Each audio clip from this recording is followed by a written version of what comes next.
everyone, and welcome to my podcast. My name is Tiffany, and my husband and I are the owners of Creative Designs by Tiffany, a floral shop and event space in upstate New York. While we'll continue to talk about the original flowers and floral arranging, we're expanding to talk about everything I love and nothing that I don't. Thanks for giving us a listen. Today, I am joined by, first off, Dave Warner, our producer. How you doing? I'm here. Good. Nice to see you, Dave. And then It's been a bit. I know, it has been a bit. You've slacked off. I know, I do. I slack off. I come in when I have somebody or if I think something cool is going on. Yep. And this goes right into our intro for who's on today because I was telling Dave that, it's almost baseball season and everybody knows I worked for the Diamond Dogs for so many years. So I am super excited to have a Diamond Dog alumni, Willie Shaw, the Willie Shaw, here today. Hey. So for those who don't know Willie, and Dave has done a lot with the Diamond Dogs too, Willie, so you know, he is basically the second you, because I was telling Dave how you... I don't know how that works, Willie. You were the original, taking video of stuff up at the field that was going on. And Dave has taken that over. So, and he does it on a scale for everybody in the news basically to see. So, he's following in your footsteps. Let's put it that way. Wow, look at that. Hey, those are some pretty big shoes to fill. Make sure you're doing a good job. No, I don't know now. Looking at the hair, I think maybe you were following in my shoes. Yours is a lot darker than mine, so there may be an age issue there. There's a lot. Here we go. I'll tell you what, all my coaches probably would have made me cut it if it was this long back when I was playing, but here we are. Well, and that's a question for you because I was trying to tell Dave how long ago you actually played for the Diamond Dogs. This was almost 10 years, I'm figuring, 2013, 20. Yeah, 10 years ago. Wow, yeah. 2014. Yeah. Unbelievable. Can you believe the Diamond Dogs have been around that long? First off. Second off, though, we have alumni doing stuff. So you're not doing baseball, right? That's the big dun. Anymore. He is an artist now in Nashville, Tennessee, and a recording artist that I actually did YouTube today, and on Pandora, you can actually search him and find his music. So that's pretty big in my eyes. What kind of music, Willie? I mean, that's the thing. Yeah. So it's all over the map, man. Whenever I play live, I joke when people ask me what do I play, and I say it depends on who's in the crowd. But for a while, I was signed to the Maroon 5 team, so I was doing a lot of pop music. Now I'm friends with all the country cats here in Nashville, and so it's a lot of in between. I grew up kind of on the Laurel Canyon sound, so I've been doing that for a while now. So, but just kind of go where it takes me. It's a lot of fun.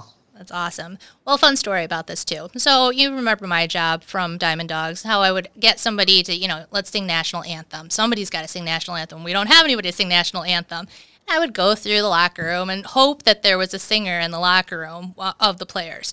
Nobody ever fessed up. Then Willie Shaw over here all of a sudden, it's like, oh, well, I can really sing. I just don't really want to. And then now, 10 years later, he's recording stuff. And now I will have to say, I don't think you ever sang national anthem for us here at the field. No. So there's a reason for that too, actually. So you'll have to tell us this. Now, why is that? Yeah. So my senior year of high school, first of all, sonically, the national anthem is the hardest song to sing because almost nothing ever repeats in the song. Mm-hmm. And the intervals and changes that you do almost always rub you right next to going into a different key. So many people typically change keys when they're singing it. So my senior year of high school, I was what is it, Troy Bolton from that movie? Yeah, I was like that guy from High School Musical. Yep. I was literally yes, singing in the high school choir and then having to run to a football game or a basketball game or a baseball game. That was just my life. Yep. So my senior year of baseball, on senior day, they had me sing the national anthem. And I was standing behind home plate, and our flag was in center field. So everybody was staring towards center field, and I was behind the plate with the umpires. And I was singing, I was doing great. And a coach was on the baseline, and he turned around and looked at me while I was singing, and I thought I messed up, so I stopped singing. Oh, jeez. No, you were just that good, right? I stopped singing, and then I said into the microphone, 17-year-old Willie Shaw goes, "Oh, that's embarrassing." And then I went out and played shortstop, and that was the rest of, and so ever since then I was like, man, I really don't want to sing the national anthem. Like, it's just he was traumatized. All right. And so the only times I've ever sung the national anthem is when I'm allowed to hold a piece of paper with the lyrics on it. Okay. Wow. Well, we'll have to make that happen. If you're in upstate New York again, we'll make it happen for you then. So, but I do remember, I think you did like a post-game acoustic little concert maybe for us. Once somebody ratted you out and was like, no, he can really sing. And I'm pretty sure that happened while you were here at least. So we got a little bit of the singing from you. But how did you get into it from baseball? So baseball, Diamond Dogs, generally you're trying to make kind of a career out of your baseball season, or at least drag on your collegiate kind of career. So what was that transition like for you? It was strange, right? I mean, I think when you're a young guy that's playing baseball at a high level, like that's the dream. That's been the dream since you could walk and swing a bat. And luckily, while I was playing, after I was done with the Diamond Dogs, I ended up blowing out my shoulder, and so I had to get surgery on it. And it then made me eligible for a master's program at William & Mary. And so I joke with people, I traded a few ligaments for a master's of accounting degree. Wow. And so because I got that degree, when I left college, I was like, you know what, I'm in a rare position to where like accountants are never going to go away. Like they're always needed. If I ever need to go back to work, I can go back to work, but I might as well take a chance and see what I can get myself into and see how it goes. So I've always worked in the corporate or the real world, while I'm doing music. But then after a couple of years in Nashville, music just started paying a lot of bills. And I was like, you know what, I can do this. This is pretty cool. That's awesome. So what are you doing now? Are you writing your own music? I saw you did some covers. I will bring up, because Dave and I are both of kind of the same political mind, your Don't Turn My Red State Blue song. One of my favorites. And I think anybody listening from this area will absolutely adore that song. No, wait a minute. I think I heard that somewhere. Yeah, you never know where, I don't know. Yeah, I guess I'm conservative and Christian, so there's that. Yeah. But so I write my own songs. So when I first moved to Nashville, it took me about 2.5 years to like figure out exactly what it took. Right. So when I moved here, I literally didn't know a single person. I just picked up and said, I'm going to Nashville. Yep. It was either that or be an Ernst & Young tax accountant in LA. And I was like, I don't want to drive back to LA from the East Coast. Yep. So we're going to Nashville. Awesome. And so it took me probably about 2.5 years to just network around and like figure out kind of the landscape of things. And in that third year, I was actually working for Northwestern Mutual, selling life insurance and investments. And The Voice called me and said, hey, we want you to try out for The Voice, but we're going to you're skipping the line. We're taking you straight to the executive producers. So we're going to fly you to LA, and you're just going to sing for them. And so I did. At the time, I had actually met a few people in music that I was working with, and I had gotten burned by them. And I actually was like very like angry. And I had pretty much sworn off music at that time. And the reason was, as I just stated, I'm a person of faith. And a lot of the people that I had come into contact with. Uh-oh. Our producer got really excited when we talked about your song, and he had to play it. I was just looking for it. It wasn't supposed to play, Willie. I'm sorry, man. You just want a fan. Great song. Yeah, you just want a fan. I was trying to just set a little bit of the screen up so we could show it. But all right. You just got me a penny. I appreciate it. Yeah. Awesome. Is that how that works? Well, anyway, continue on with your story. Digitally, you make about 1 cent per play, right? Awesome. Oh, it's way less than that, unfortunately. But it's something like that. So I basically I wanted to go to The Voice because I had sworn off music. I was back in the real world and I was going to do music. Yep. I said, I want to know that I was good enough to do it if I chose to do it. So I was like, I'm going to go try out for The Voice, but I have no intention on me like doing it. Sure enough, I go out, I try out. They hand me like a 300-page document that I have to sign saying like, I want to do The Voice because I made it. And they say, you have to get this back to us in 48 hours. And I literally took it and handed it right back to them. I was like, no, I'm good. And then I flew back here. There was a family that I met in LA on that. And we got exchanging talking about our churches and whatnot. And they're like, hey, next time you're singing a show in Nashville, like we'll come up and see you. We live in Atlanta, so it's not that far, and we'll come up and watch your show. And I kind of joked them. I was like, hey, I don't do music anymore. Like I kind of quit. I gave it up. And but just so happens a couple months go by, I have a show here in Nashville. I was like, hey, I'm going to be singing on Thursday. If you guys got nothing to do, come on up. They're like, oh, it just so happens that we're actually going to be in town on Thursday. Like, we'll come see you. And so long story short, I walked in to have a pensions meeting at a tequila bar here in town, and this family is already there, and because they got there early. And I come over, and there's a guy there, and when I shake his hand, immediately, like, I look at him, he had like a corduroy jacket on, like suede shoes, like, you're in the music industry. And at this time, remember, I was like, I just despised anybody in the music industry because I had been burned by a few people. Yep. And I was like, man, like, this guy's terrible. Like, I don't even want to get to him. And so I tell the family, I'm like, I'm going to go talk pensions with this guy. When I'm done, I'll come sit down and chat with you guys. And the family was like, I don't understand why you're not going to do the voice. And I looked at this guy. I didn't know who he was. And I was like, hey, are you going to sign somebody that gets 100 likes a post on Instagram with 30,000 followers that comes from a reality TV show where in 6 months there's going to be 30 new of me, and then there's a whole other season after that, and then another season? He says, no. And he looks at me and he says, I don't know who you are. I don't know what you do. I don't even know if you're good at music, but I feel like God's telling me to help you in music. Awesome. And it took everything in my power not to reach across the table and punch him in the face.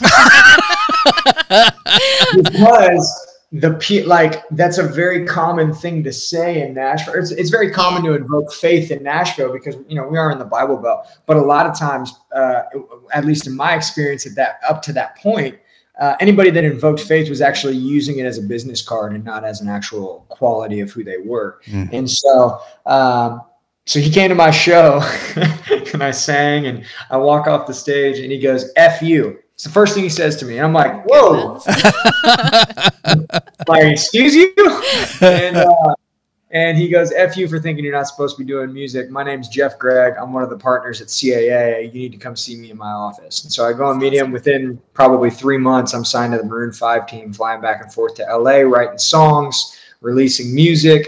Was about to go on tour, and then the pandemic hit. And then it kind of I was going to say, what year was all this? So that was 18, 19, 20. Okay, yep. 20 hits, and then everything kind of fell apart. So, but look, I've been able to do some incredible things. I've met some incredible people. I've gotten to, like last month I played a private gig for Elon Musk. Like, I did see that on Instagram. I did creep your Instagram before we came out. That's here. right. You sent that to me. I saw it too. Yeah, I did. I saw you standing with him.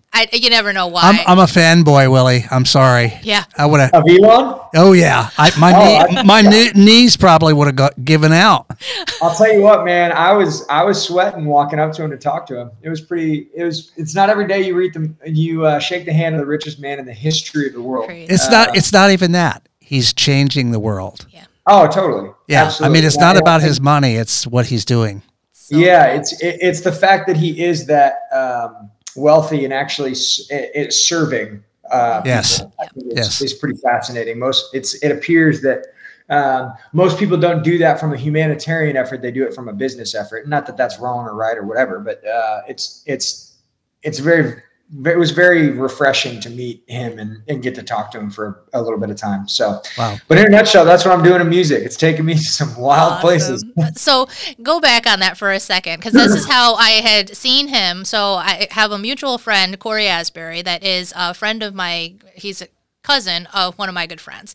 Anyway, and I'm watching on Instagram. Somebody had posted something, whatever, and I was like, pretty sure that's Willie Shaw. And I was like, the Willie Shaw that came and played for Diamond Dogs. So I do a little more digging and stuff. And I'm pretty sure you were like in a shot with John Christ, who I think is hilarious, very funny comedian. I don't know if you know who that is, Dave. The name. He's, all over Instagram. And then Kane Brown, I think, was in maybe a shot of that too and stuff. And I was like, no, that can't be Willie Shaw. No offense, Willie. I know Kane Brown. And then, and then I was like, no, that is Willie Shaw. Unbelievable. Wow. So, by all rights, you're rubbing elbows with people and stuff in Nashville. It seems like you got it going for yourself, obviously paying the bills. So that's very good. And then now writing. So writing stuff, where did that come from? You can cover songs, but how did you decide you wanted to write your own music or write music for other people even? Yeah, I think when I was in high school, I always loved reading. I think that I always was creative. And what's interesting about the creative process, and I didn't realize that till more recently, but when you discover a concept, the creative mind uses its imagination to understand what that concept is and then figure out the utility of it in life, right? So somebody says something, the mind movie starts playing, and you're watching this movie play out in your head, and you're actually able to extract meaning, value, things, all that kind of stuff from it. And so as I was playing sports, I couldn't have told you this is what I was doing at the time, but I really enjoyed English class in high school. And I had fantastic English teachers most of my life. I mean, even in elementary school, just teaching the structure of writing and teaching kind of the meaning. And I think I was raised in religious schools, so it was important to be able to understand your spiritual context and understand those clues within bodies of work. And it just served as an outlet for me. I think specifically as men, I don't know so much that we're not encouraged to be emotional, but we're not typically taught how to be emotional. And so it expresses itself in sometimes unfortunate ways, but in other times in ways that are misunderstood. And it kind of, especially as young men, it tends to leave us confused. And so for me, without having to go through that gauntlet of figuring all that out, I would just put it on paper. Awesome. And then once I figured out that girls like athletes with guitars, it was kind of So that brings up a good question. And Dave and I have talked about this sometimes too. Religion, we've done a couple podcasts about this and stuff. Sure. And, it can get weird. That's the thing. And I had he's a former player now that was on last summer, I want to say. Last summer, yeah. Yeah, last summer. And he was engaged and stuff. And so, that was a great podcast, by the way. Yeah. And, merging the two of that together. So, you were a baseball player, obviously, up here. You came from, where did you live originally? I don't even know where you live originally. Yeah, so I grew up in Orange County in Southern California. Okay, so, you're total West Coast, total difference, right? So then you come out here, you play baseball, right? So then, like I said, a lot of people know me from baseball. What do you tell somebody that's maybe struggling, or like a 19, 18, 20-year-old kid with their religion and then their life, basically? What's your advice? Because you've been there, you've done it, so. Yeah. Man, there's so much. And it would really be indicative of who I'm talking to, their body language, what they're struggling with specifically. Yep. I think one of the big lessons when you're young, it's really easy to blame your parents for things that you're struggling with. Yep. And at a certain point as a man, as a person really, but certainly as you get into your early 20s, you literally can no longer use that excuse because they're no longer as involved with your decision-making process. So that's a huge part. The second thing that I would tell a lot of young men that it took me, man, if I had figured this out a little bit earlier, it probably would have been good. I'm going to get real nerdy for a second. Our prefrontal cortex in our brain doesn't finish growing until we're about 26 years old, which means that we don't actually, when that happens, science would tell you that that's when we really start to wrestle with meaning as men. Yep.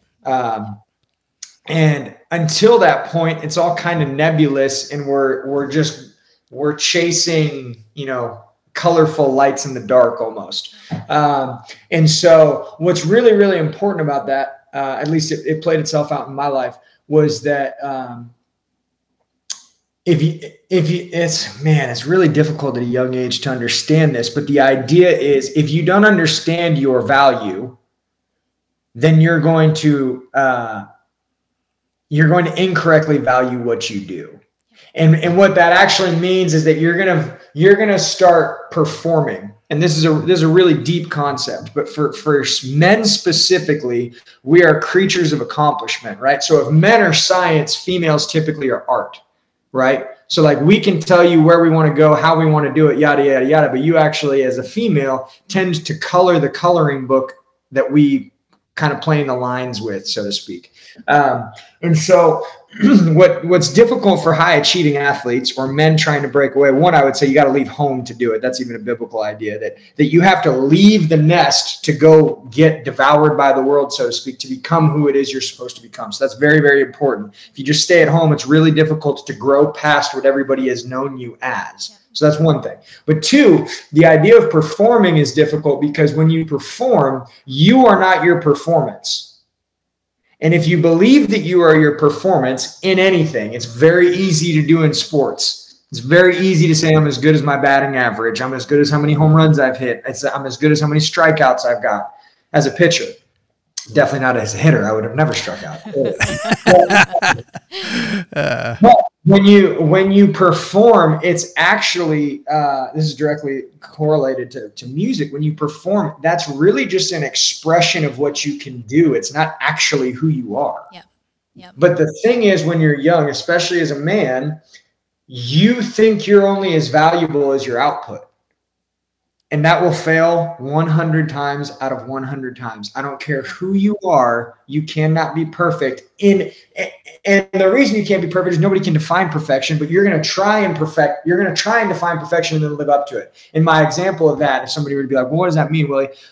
Who do we glorify in sports? The people that are closest to perfection.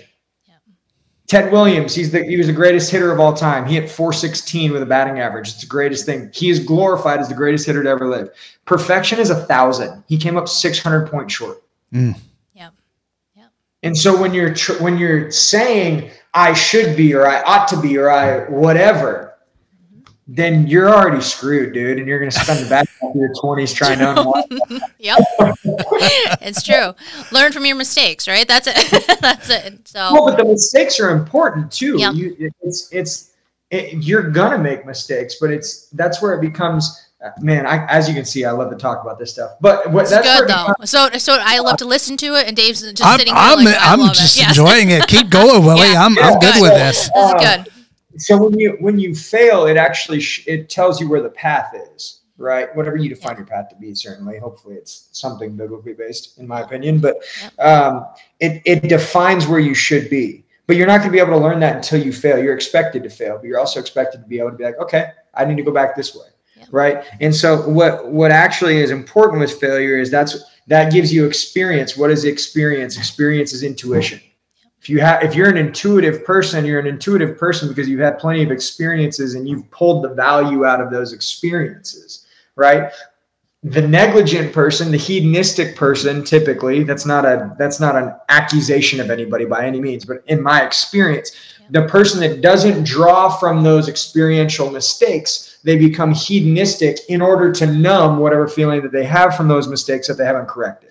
And I've lived that myself in the music industry. I see it every single day. I'm sure that manifests across all platforms in any industry, but it's a really difficult, specifically for men, it's a really difficult thing to grapple with because frankly, most men don't figure it out from what I can tell. I'm not there yet, but most men don't really wrestle with those ideas probably until about 40 years old, because the idea is, well, I just need to perform more. I need to be more disciplined. And here's a crazy concept that I learned from a mentor recently. So let's play out this timeline. Josh, I don't know how much time you wanted to do on this, but here we go. Keep going. Let's play out this timeline. Man falls in love with woman. It's probably more infatuation than love because he probably hasn't defined what love actually is yet. Okay. So then he goes into, okay, well, I've dated this person long enough. The X's and O's and the scouting report all matches up. So we should be together. Right? But now we don't feel the same way that we did at the beginning. Performance level number 1. Let's try and recreate the feeling that we had when we first met. Impossible. You're going to fail. Okay. But 2 now. Okay. So we got married because that's what everybody said we should do. And so now we're going in that direction. Okay. Well, in the man's ideas there, it's all performance based, right? Like I am performing to be the person I think my person wants me to be. But that's going to fail too, because 1, everybody changes. And 2, we don't really, if you're doing that, you're not you, you're expressions of you. Right. And so then men typically say, okay, well, then what's the next step? Well, now we have kids. Now my performance is based on the success of my children. Right. And then when those kids get to a certain age and now they're asking dad questions about, leadership and how to become a man or how to become a woman or all those things, dad hasn't wrestled with those yet. Yep. So now we're in trouble. Yep. And now we have to go back and figure all that stuff out. And in a nutshell, as a creative, as a songwriter, that's typically what we write about. That's at least the stuff that is more meaningful, that you find that lasts longer from a creative standpoint. Otherwise, you're just making fast food that people can dance to, which is still great. It's got its place, but it's definitely not as it's not classic. I think I'm going to need a therapist after this, Willie. No. It's good though. That's it. And this is I love listening to you because I haven't talked to you probably in 10 years, literally, since you've been here and stuff, and seeing where it's evolved and where you've kind of gone through the process of it. And obviously baseball is just a very small part of your life, but like this is the journey. And it seems like a lot of people end up on the same journey and figuring it out. And you seem to be figuring it out pretty well so far, I think, you know, not that my take on it means anything, but it is. It's you know, it's a total journey. And so at this point, I got to ask you, how old are you? Are you...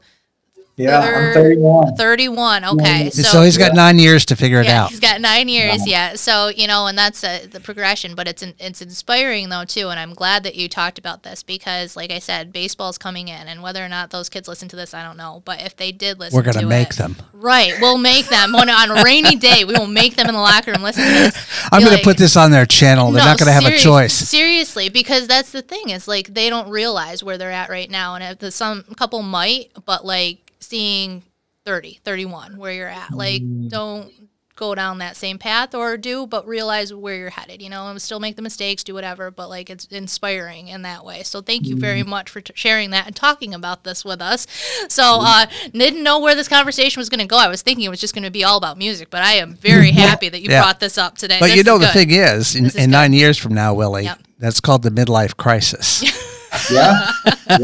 And you can do some really weird stuff there, and I'm not going to tell you my stories. No, I get it. That's why it's called that for a reason. You know? People have to wrestle with meaning. It's wild. It's wild. Yep, it's awesome. Well, I'm so happy, like I said, that you got to give us your take on that stuff, and then we're gonna head back. We're gonna head back a little bit later now, just for a second here. But no, I am. Thank you very much for talking about that. This is the depth that, you know, I tell Dave, I'm like, I can't always articulate it. I'm not very good at articulating it, so you're doing it very well. But it's interesting how you've matched that to how you write songs. And that was really interesting. That's, I think, where people connect with it too. Like that's where you get a bestseller. Most people, it's interesting. Gosh, I could reel me in if I start like. It's all right. It's all right. Like I can talk forever. So just stop me, and I will not be offended by any stretch of imagination. Here's an idea, right? So why do people, when they're sad, really lean on music? It's because most times the creative actually, I don't know that you would call it suffering. I'd call it actually a gift. We have melancholia of some sort. Meaning when we look at a situation, we see the difficult parts. We see the things that hurt. We see the things that make us sad. And we actually can then articulate it in a way that the other person on the other end is going to be able to feel it, right? We can wrap emotion into syllables and then you feel it. And then as the listener, the reason that that's so powerful is because most people don't know how to synthesize that correctly. Because they just don't have, it's not their bent, or they're doing other things with their life. And so they're carrying this rip current underneath them that they don't know what to do with. And so what's difficult, and this is where you kind of get the sad girl pop is a thing right now in music. Right? Taylor Swift, holy cow, right? That's it, literally. Yeah, I'm not listening to that. Right. Well, here's some crazy things about this from a creative or psychological perspective. As the artist, when you're glorified, for lack of a better term, for understanding those feelings, it's really hard to see that as anything other than like the curse of the artist, when really it's a strength. But most artists don't ever realize that it's a strength. Because if it's a strength, then you can actually encourage people through it. But it actually, here's where it gets really, really deceptive and really dangerous, especially as a songwriter. And I see this a lot in our industry. It feels really good to be sad. It feels really good to be depressed. Why does it feel really good to be sad and depressed? Because you can actually control the outcome. If you go into something being sad and depressed, you're actually expecting a certain outcome. And here's where it's crazy. When you're encapsulating those feelings, everybody around you knows it, which means one of two things. They're either going to walk away from you because they don't really want the emotional capacity with you, or they don't want to deal with it, or they don't know how to deal with it with you, or the opposite, you're actually going to get sympathy. Either of those options, now you're controlling the situation. So if you really, really, really love control and you're really, really sad, you're digging yourself a deep hole, which is why most musical artists are very, very, very sad. It's because they never understand the gift that they have in identifying things in people. And I will say, since we've talked about faith, it's really hard to do that if you're not a person of faith. It's very difficult to see where the hope is if you don't know what hope is. Absolutely. 100%. 100%. I can't. You're throwing so much wisdom out there. I'm like, next thing, I think you should write a book. Just write a book, or your voice is so soothing too. You could do a book on voiceover, audio book, first, self-help. It'd be great. So no, it's true though, and I'm so happy you're talking about this, and there's so much more depth to you than just talking to. I'm sure Taylor Swift has a lot of depth. She obviously has to, but we'll see, man. I don't know. Well, that tour is getting some rave reviews. It's crazy, and it's every point of. I feel like every girl that I know has some relation to Taylor Swift. Like, oh, when I was younger, I listened to this song and whatever, and this breakup and whatever. So I think it's true what you were saying. It just plays on it. But anyway, so yeah. I wish I had a relationship, but I don't. No. That's what it is. It is. So, but everybody's gone through it at some point and just taking it out and being successful with it too. So I got to ask you, so when you write music, do you write it for yourself or do you write it for people like us? Usually it's difficult to write stories for people that aren't true. Mm-hmm. The only people that have really excelled at that are Bob Dylan and Paul McCartney, where they can just make up a story about somebody and it actually people gravitate towards it. And so, I guess for both, here's I really got to reel it in, but here's the thing about artists, right? We're people pleasers by nature. And so we write about ourselves hoping to be glorified by you because that's where we get our value from. Makes complete sense. Yep, makes complete sense. So it's for you, but it's not actually for you. It's really for me. And then once an artist realizes that, then they have usually like a transformative album. They oh my gosh, what am I doing? So I don't know Billie Eilish's music all that much, but I remember her music, all the imagery of it was super dark colors. And then she put out a song that was bright white one day. And I was like, there it is. Yep. There she is. She's starting to see it. Yep. She's starting to see it. And that's when you see people get to a certain point. That's what Taylor Swift's doing right now with her Eras tour. Yep. She's saying, I've been this person for so long and it's done everything for me, but I'm staring at the sun, not able to stare at myself in the mirror. Yep. That's it. Because what you're doing when you realize, man, it's such a stark, humbling reality when you realize that it's actually selfishness when you write songs, if you're not doing it from a place of contentness isn't the word, but something along those lines. Because what you realize you're doing is to be a performer. To be a people pleaser, that means that I need you to give me attention, which means I tell you that I want intimacy, but I need to keep you far enough away where I'm still on stage. Yep.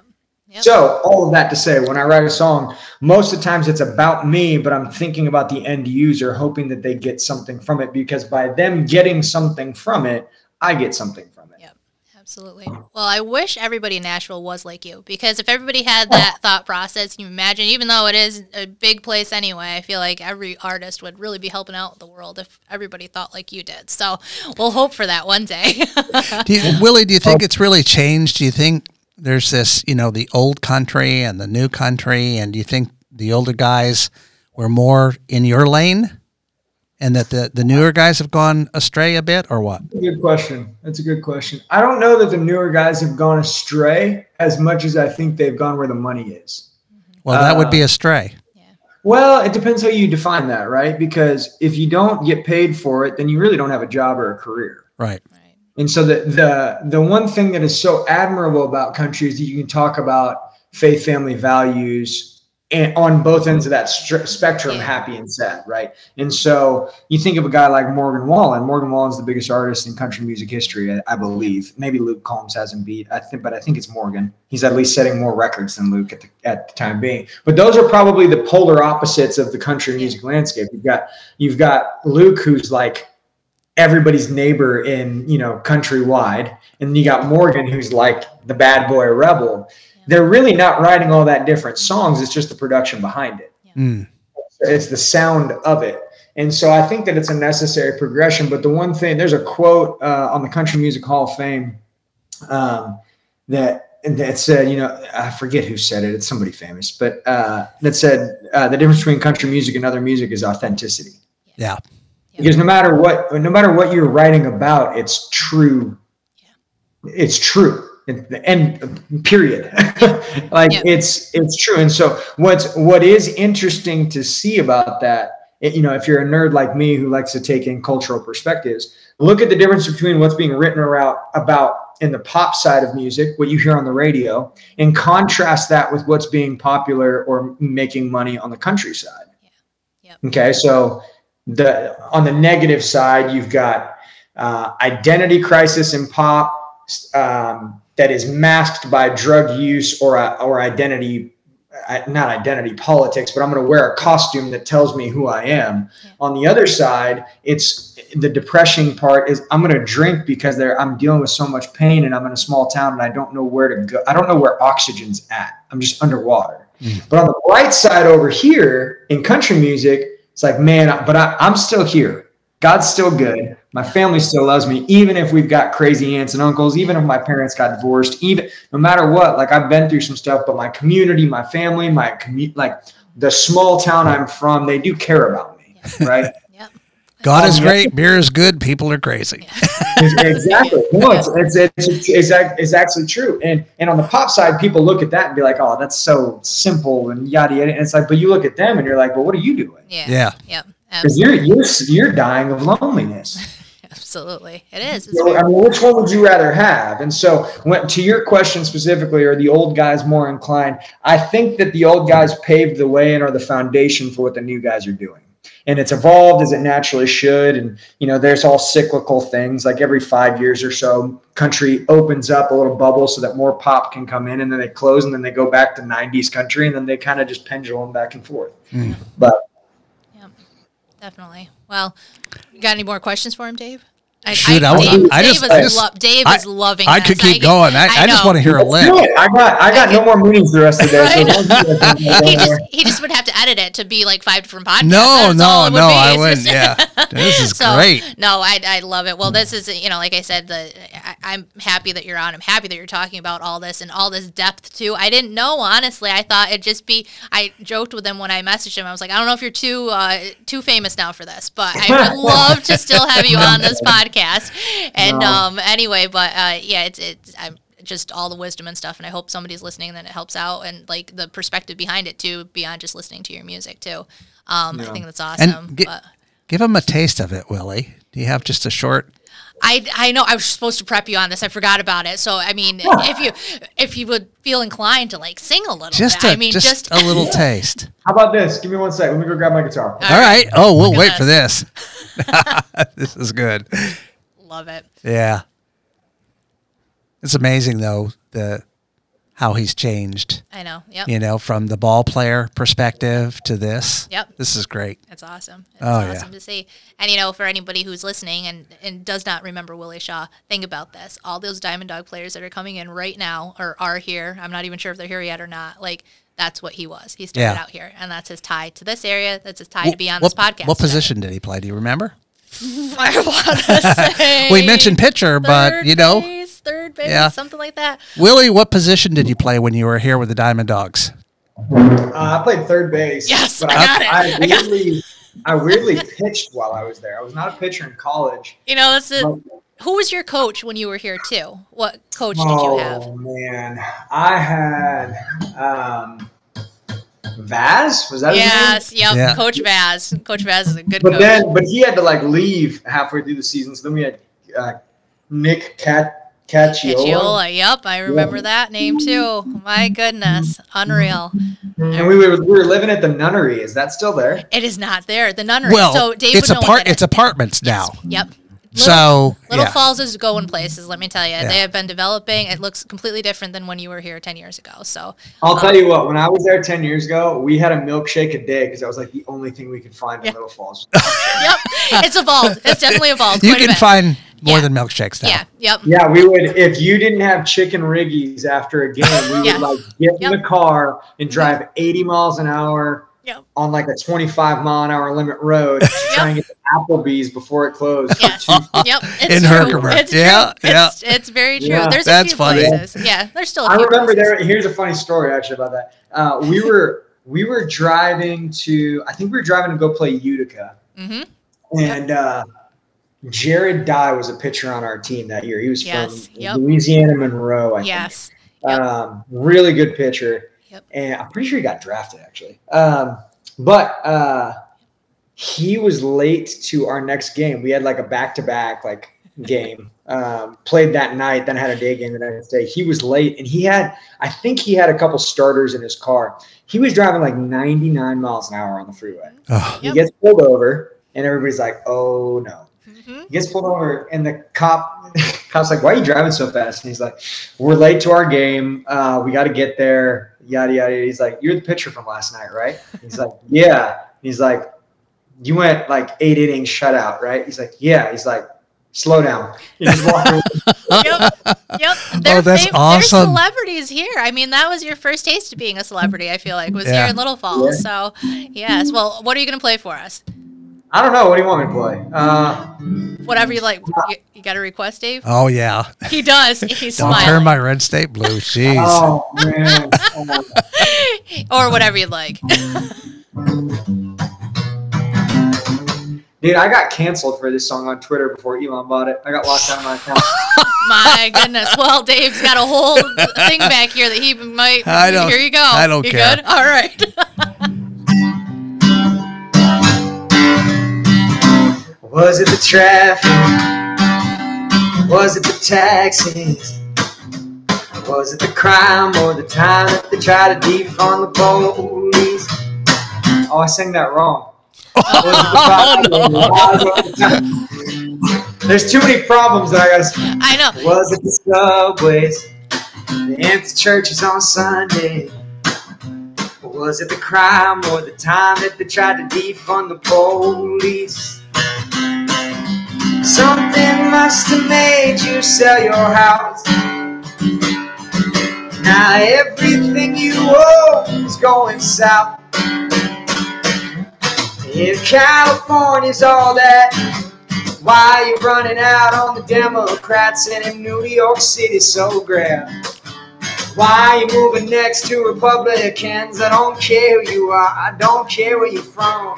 Lord knows whatever you do, don't turn my red state blue. Love it. That's when we apply. Oh, yeah.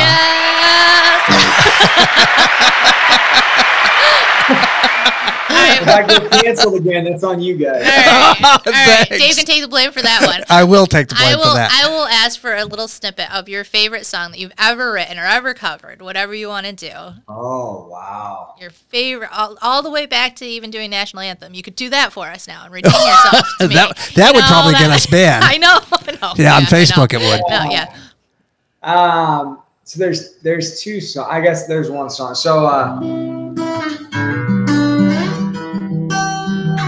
So when I moved to college, so I got a scholarship to go from California all the way out to William & Mary, Virginia.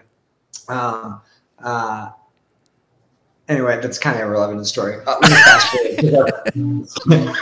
forward. Anyway, I'm an only child, and so my mom, on Sundays, if I didn't call my parents and tell them that I was alive, I was eligible, I was going to class, my mom probably would have sent a SWAT team to figure out where my body was So, well, I was on a date one night. I was on a date one night with a girl here in Nashville, and like 2 minutes in, I was like, "Yeah, I'm not marrying you." And but something she said, she like swished her glass of wine and took a sip of it, and something she said, I don't remember what she said. The songwriter in my head was like off to the races. I was writing a song in my head. If she would have quizzed me on the next 5 minutes of what we talked about, I would have no idea what she was talking about. Wow. I was just in another world. And so the idea was like, this girl isn't the girl, but one day there is going to be the girl. And that Sunday call is going to be a little bit different than the usual ones that we've had every Sunday since I've been away from home. So I can play you this whole song if you like, or I can just play you a snippet of it. But play a snippet. Dave's saying do a snippet. Okay. So best snippet.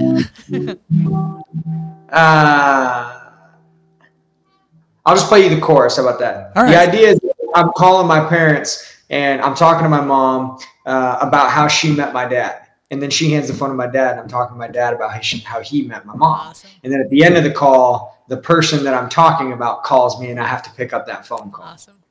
And so, well, there's someone I've been seeing, and I ain't got a clue. May not be that much at all, but then again, I'm telling you, I've been going slow, 'cause I'm not sure just what to do.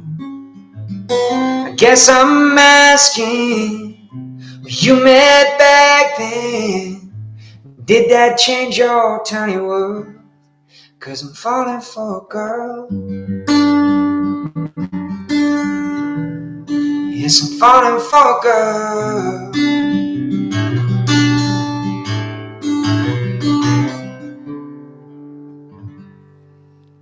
Oh, that's awesome, man. I love it.